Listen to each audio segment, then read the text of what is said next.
This week's vlog is a chatty catch-up, sharing some of my recent makes, some future plans, and also a bit of other stitching I've been doing recently. So pause the video, grab a cuppa and come back and sit back and relax.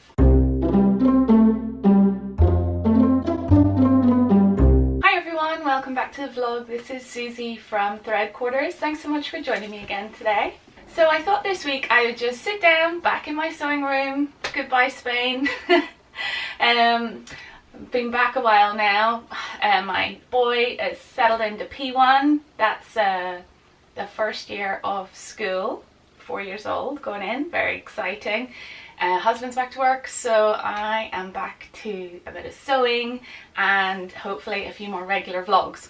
So I thought I would kick that off with just catching up with a few things that I have mentioned in previous vlogs and forgotten to come back to and share with you.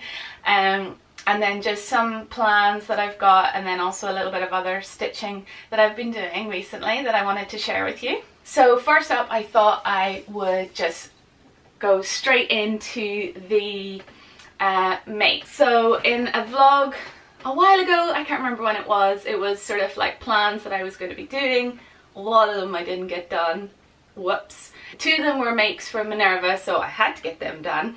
And the blog posts for both of them have gone up now, but I realised that I never shared the final makes on YouTube. So I'll link the blog post down below for you. I'll link also the vlog where I mentioned them at the beginning if you want to check that out too. But these are the 2 that I got made. So let's start with the simple one. So this is a stripy top. Surprise, surprise, I made a stripy top.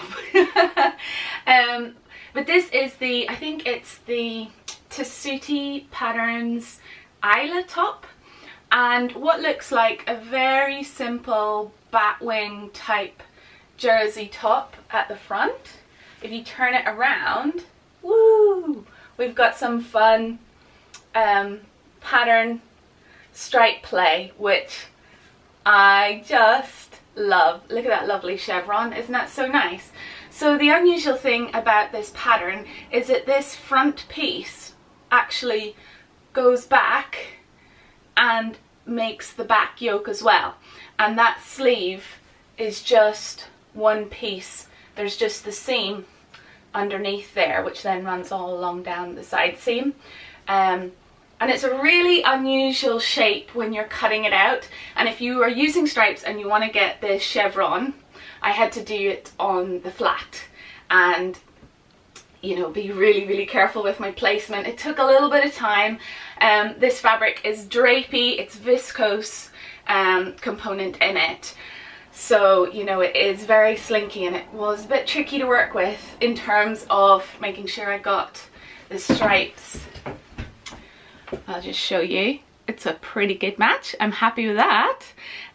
It was harder to try and match that down there, so I didn't, but it's still pretty good. I'm definitely happy with the outcome of it, and it's really lovely and relaxed and cozy on, but with that extra little detail here and the stripes going the other way there, it just adds a little bit of interest, and I really like it actually.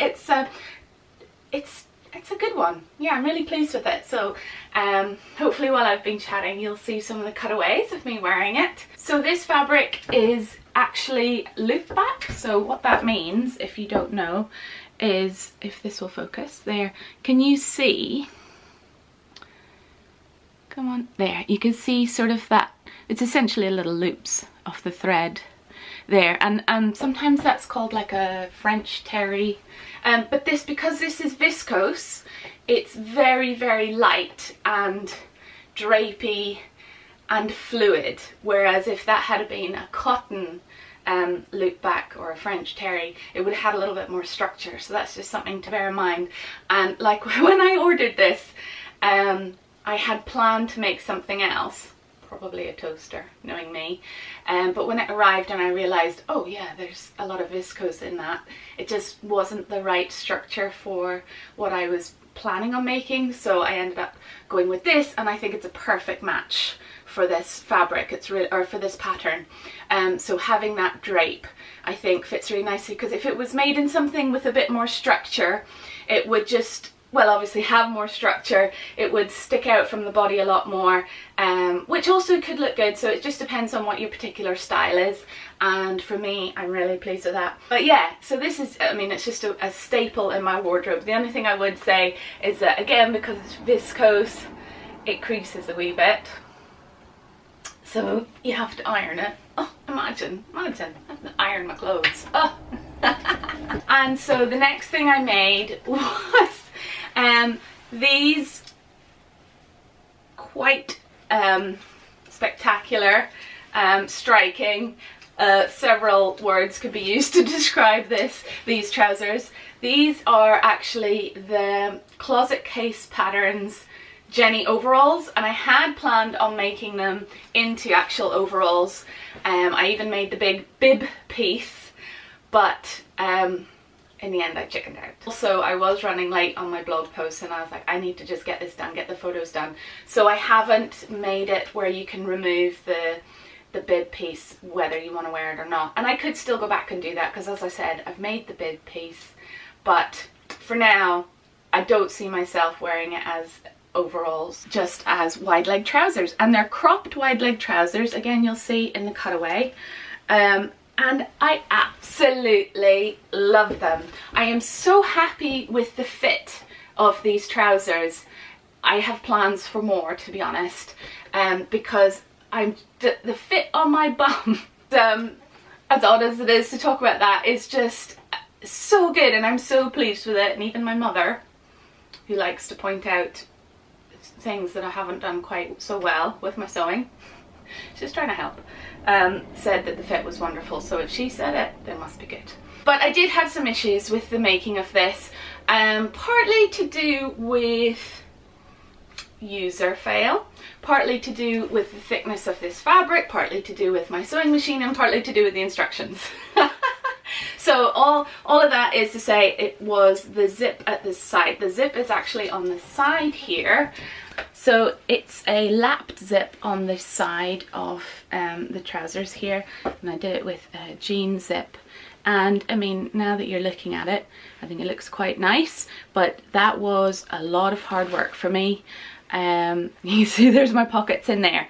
I think partly to do with, especially down here, there is an awful lot of bulk. Your pocket piece actually goes in there, so you have double pocket piece plus your back piece, trying to sew through all that, plus this little oh no, he doesn't get sewn in, he gets sewn in separately, and I didn't do him very well. That's sort of your, I don't know, zip guard, maybe it might be called. But my machine really struggled with sewing all of that bulk. I found it very hard, and also I did find it very hard following the instructions. And because I was actually sewing the zip when I was away on a sewing day, away from my computer, away from reference books, I did struggle with, literally I just had the instructions with me, whereas if I hadn't been doing it at home, I would have been going online, looking at sew-alongs, looking at tutorials and things like that to help myself understand it a little bit better. I mean, I did it in the end, but it took me a really long time. I'm glad I did it. You might also notice that I just have a hook here instead of a button.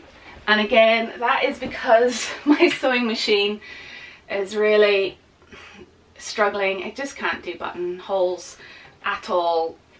I'm really struggling, so I sort of avoid buttonholes at the moment. If there's any sewing machine companies out there that want to send me a fancy all singing all dancing machine, please do. No, I'm only joking. But yeah, does your machine sew buttonholes without any problems? My main issue is if there's any sort of bulk, any sort of seam that it's near, it will just struggle and it cannot move. It is a one-step buttonhole that I have on my machine, but it just can't deal with bulk, I can't deal with going near a seam with, you know, there's the difference in the height. I've tried putting extra bits of fabric either side to try and keep it level. It just still struggles and I hate it so much. So if you have any recommendations for sewing machines that sew buttonholes with ease, please send them my way. Preferably not really expensive machines either, because I just can't afford it at the moment, but I really do. I am thinking for the Black Friday sales that hopefully will be coming up, there might be some sewing machine deals coming up and I can maybe invest in a upgrade. I would love to do that. Anyway, back to the trousers. As I say, they are cropped legged, wide, and very out of my comfort zone, but I love them. I love the shape, I love the style.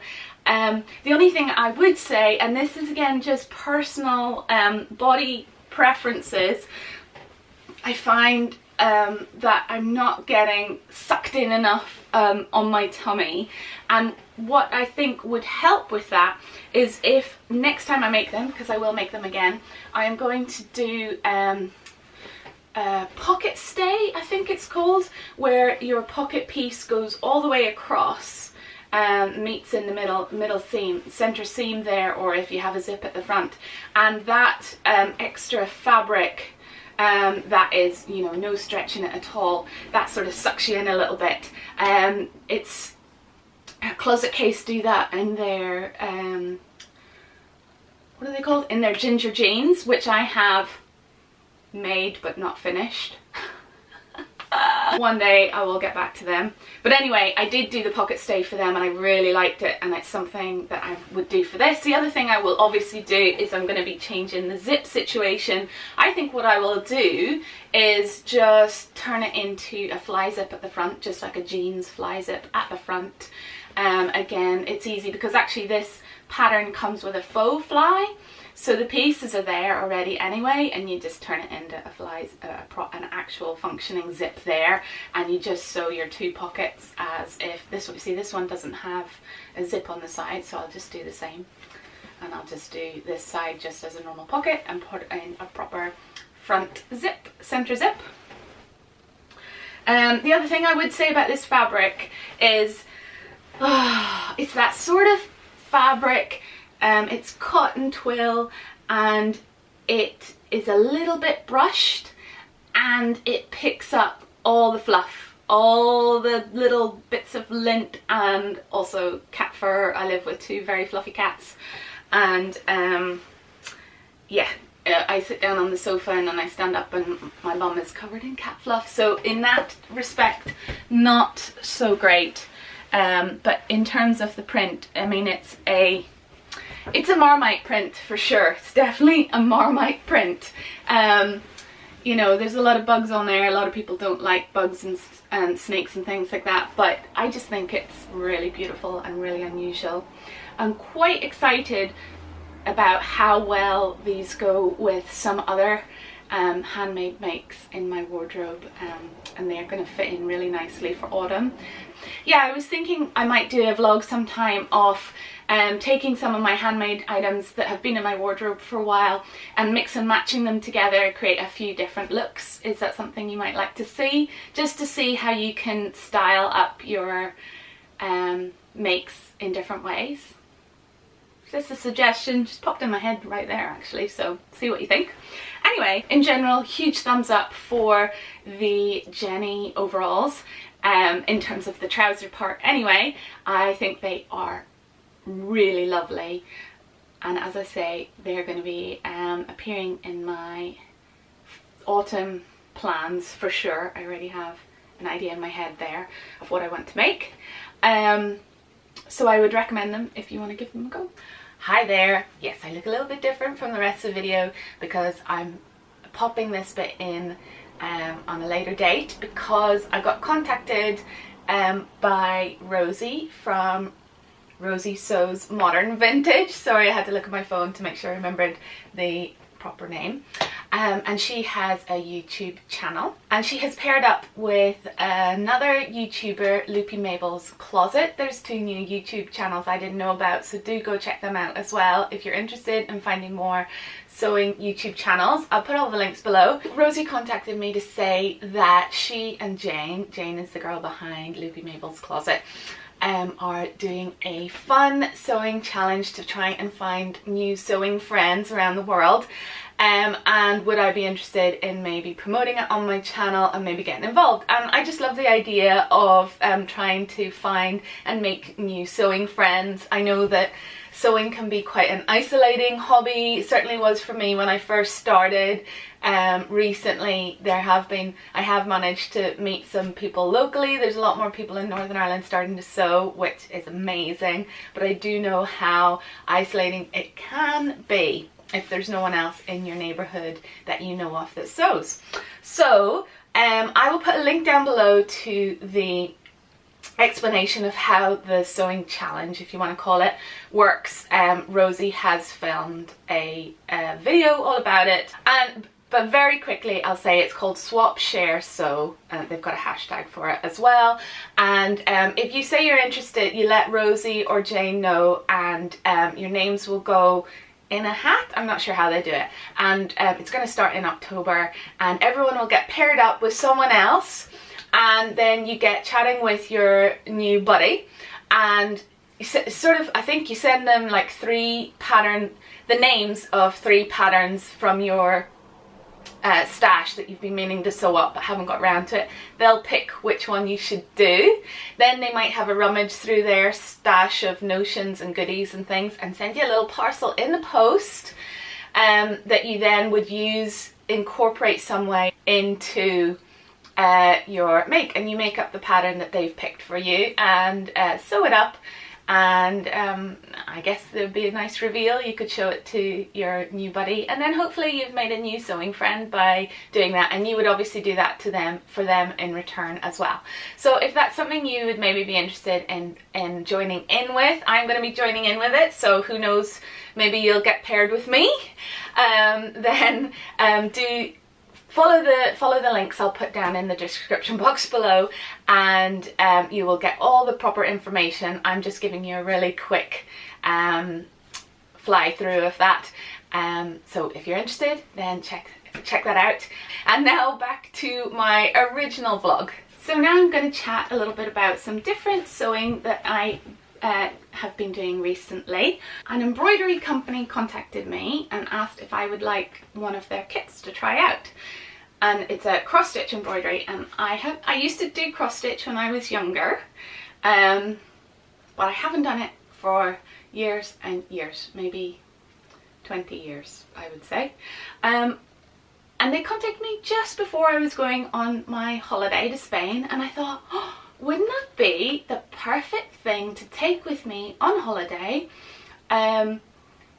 to do, you know, by the pool or whatever in the evening, to sort of scratch my creative itch that I know I'll be getting, because I knew I was going away for 3 weeks. 3 weeks without my sewing machine. I knew I'd be missing doing something creative, so I thought, yeah, I'll do that, so it'd be great. So the company is called the Folklore Company, and this is how your pack arrives. It's just in this lovely, let me focus on that, there you go. So lovely brown envelope here with your kit in it. What their website offers is actually you go on there and you can custom design your cross stitch kit essentially. So they have templates that you can use, and you can then put your own like writing in them, or you don't have to have any writing in it if you don't want to, but you can tailor every single color that is used, and then they will custom make it for you and send it out to you. The only thing, and they send everything out to you, so that the fabric, you can either have it on like a lovely linen, but I was like, I don't think I should start with that if I haven't done cross stitch in years. So I went for the classic, oh there's a name for it, I can't remember what it is, but you know, with the big squares. You'll see it in a second. Aida cloth, A-I-D-A, that's it. which I think is pronounced Ida. Ada? Ida? I'm sure someone will tell me. Anyway, you get your cloth, you get instructions, a bit of help in how to, so this is what I've done anyway, so you'll see it there. You get your colour image of what your pattern is, colour chart here, then some basic embroidery information, how to prepare, how to do stitches, how to finalise and things like that. So that helps if you have not done stitching in ages like myself. And then you get a larger guide to help with your stitching, so you can do all the counting. That's 10 by 10 squares there. You know, the large grid lines will show you that. And then there's like a color coded chart. If you've done cross stitching, you're gonna know this is gonna be old hat to you, but if you haven't, wait for me to focus, thank you.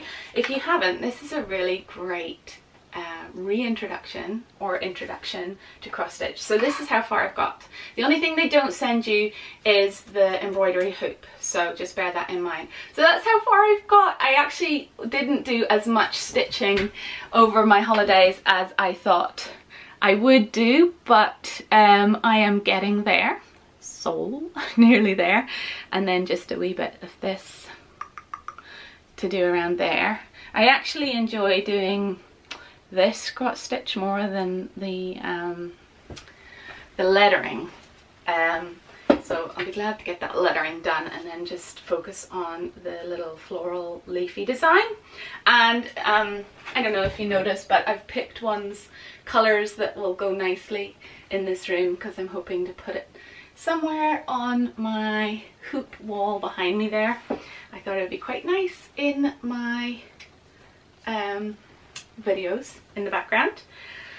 But anyway, I recommend grabbing a embroidery project to do if you go on holiday, because it's a really lovely thing to do when you're lying by the pool, lying on the beach or something like that.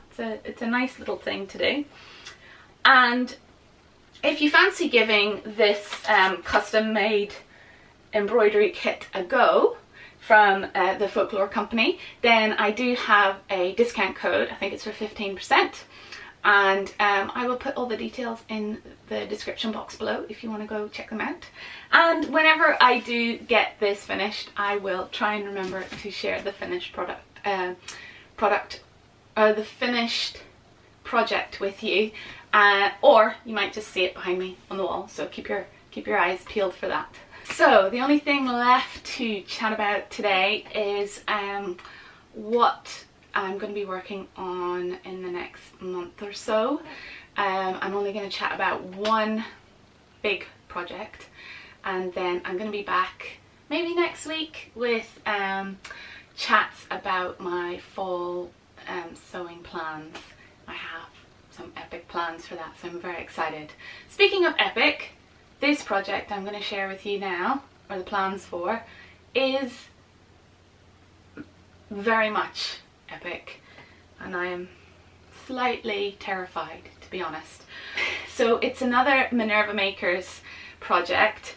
The lovely Vicky from Minerva contacted us and said that they had some beautiful sequined fabrics that they would like to see made up into you know, party outfits or New Year's outfits, Christmas outfits, things to wear to celebrations, big special outfits, because the fabrics were spectacular. And I mean, I am a bit of a magpie. I saw the glitter and the sparkles and I was like, yes, I'll do it. And then I realized, oh, I'm nervous. So this is the fabric I chose.